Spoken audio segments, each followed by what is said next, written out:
Saya pelajari Vietnam. Vietnam mengalami kemajuan yang sangat luar biasa. Hari ini sungai-sungainya jernih, danau-danaunya bersih, masyarakatnya disiplin, pemerintahnya menggunakan tangan besi untuk mengatur rakyatnya. Tiongkok mengatur anak-anak muda yang pemabuk, mengatur anak-anak muda yang malas, mengatur anak-anak muda yang setiap hari marah pada orang tuanya menjadi benalu di keluarnya. Dikerahkan tentara untuk mengambil mereka dari rumahnya, dimasukin barak militer selama 6 bulan. Pulangnya mereka menjadi manusia yang tersadar dan kembali pada orang tuanya, kembali pada negara dan budaya Tiongkok. Teologikal ini akan saya terapkan di Jawa Barat. Tidak bisa dalam setiap tahun cerita kita hanya cerita geng motor.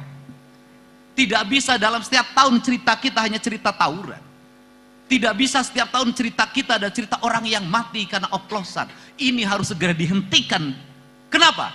Kita punya kebudayaan, kita punya nilai ajaran Islam sebagai nilai-nilai ritualitas, sebagai nilai-nilai substansial, nilai-nilai spiritualitas. Tetapi kenapa kita tidak bisa menyelesaikan hal-hal yang remeh-temeh dan kecil ini?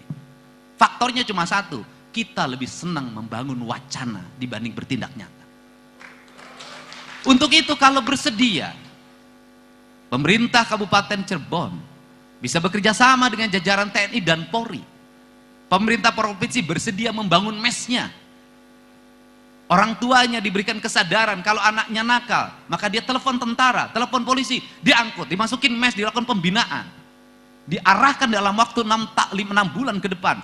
Kalau masih parah setahun, untuk apa? Dikembalikan dia pada orang yang mencintai orang tuanya, orang yang mencintai lingkungannya, orang yang mencintai sesamanya, dan orang yang mencintai Tuhannya secara utuh.